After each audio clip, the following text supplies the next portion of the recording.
All right, let's talk about Zaanse Schans. Because if you've ever Googled Holland or scrolled through travel photos of the Netherlands, you have absolutely seen this place. It's that picture-perfect village with the windmills and the charming greenhouses that honestly looks like it's straight out of a fairy tale. I mean, just look at this. It's pretty much the definition of a postcard from Holland's past. And it's just a short trip from Amsterdam. You can almost feel that history, right? The cool breeze coming off the river. It feels like you're stepping back in time. But what is this place, really? And that right there is the million-dollar question. It's gorgeous, no doubt about it. But is it a real, authentic village where people live and work? Is it a perfectly preserved open-air museum? Or, has its massive popularity kind of turned it into something else? We're going to figure that out. So, here's how we're going to break it down. First, we'll get to the bottom of what Zaanse Schans actually is. Then, we'll hit the highlights, the absolute must-see attractions. After that, we got to talk about the flip side, the price of all that popularity. And then we'll get into the practical stuff, how to get there, and of course, some pro tips to make your visit amazing. Okay, first things first, let's tackle that big question. What is Zaanse Schans? Because I promise you, the answer probably isn't what you're thinking.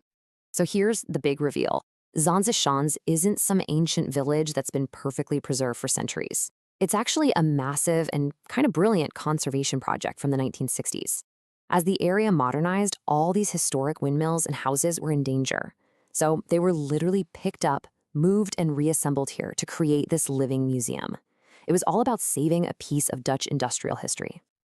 So now that we know it's this incredible, curated living museum, let's talk about what that actually looks like on the ground. What are the things you absolutely have to see and do when you're there? One of the best parts about this place is how much you can do without spending a dime. You can just wander through the village, see the farm animals, and soak in the atmosphere. And you can pop into these amazing little workshops for free live demos of cheese making and clog carving. It's a total Dutch experience, and it costs nothing to watch. And then, of course, there are the windmills. These are the heart and soul of the village. And they're not just pretty backdrops for your Instagram, okay? These are real, working, industrial machines. You can go inside the Cot, which is the last working paint mill in the world, or just breathe in the amazing smell of spices being ground at the Huisman. It's this incredible living link to the 18th century. But, when a place is this beautiful and this historic, it gets popular. Really popular.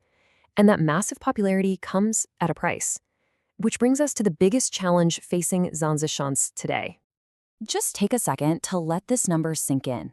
Almost 3 million visitors every single year, in a place where only about 100 people actually live.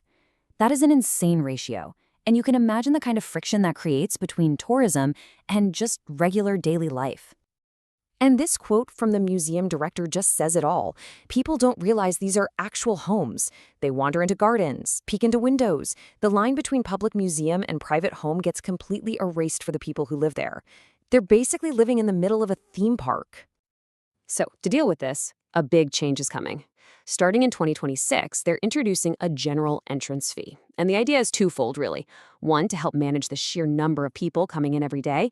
And two, to raise some much-needed money to help preserve these incredible, historic, and very high-maintenance buildings. So, knowing all that, you might be asking yourself, well, is Zaanse Schans right for me? It's a fair question, and it helps to compare it to Kinderdijk, the other famous windmill spot. Here's the bottom line. If you want a fun day trip from Amsterdam with lots to do, museums, shops, craft demos, Zaanse Schans is perfect. But if you're more of a history buff, looking for a more authentic, raw experience focused just on the windmills, then the UNESCO site of Kinderdijk might be more your speed. All right, so you've decided Zaanse Schans is the one for you. Awesome.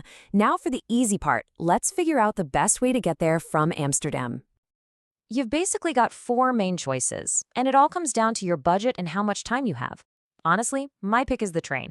It is by far the fastest and easiest way. It's only about 17 minutes. The bus is fine too, just a bit slower. Driving is an option if you need the flexibility, but remember you'll have to pay for parking.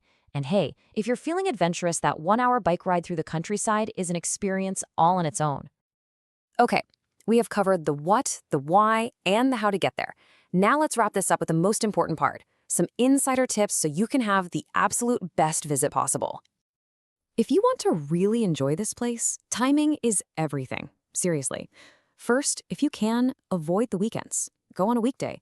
Second, and this is a big one, go late. Most of the big tour buses have left by 3 p.m., and the whole place just gets so much quieter.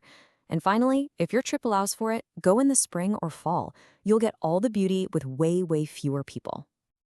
And I love this piece of advice. This is straight from a local who works there. They say, bring your own lunch because food and parking can get pricey. They recommend checking out the sawmill, Het Jongie shop, and then escaping the crowds by taking a walk in the nature area right next door. And to top it off, head over the bridge to the town of Zaandijk and grab a craft beer at Brewery Hoop. Perfect. Okay, a quick word on tickets, because this can be a little confusing.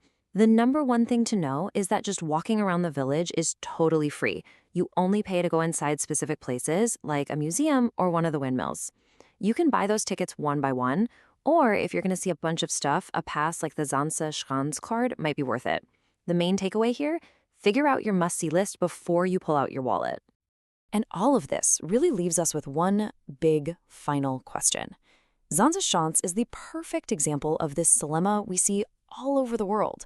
It's a treasure, right? It deserves to be seen, but its own popularity is threatening the very thing that makes it so special. It's something to think about as you plan your own travels. How do we make sure we protect these incredible places without loving them to death?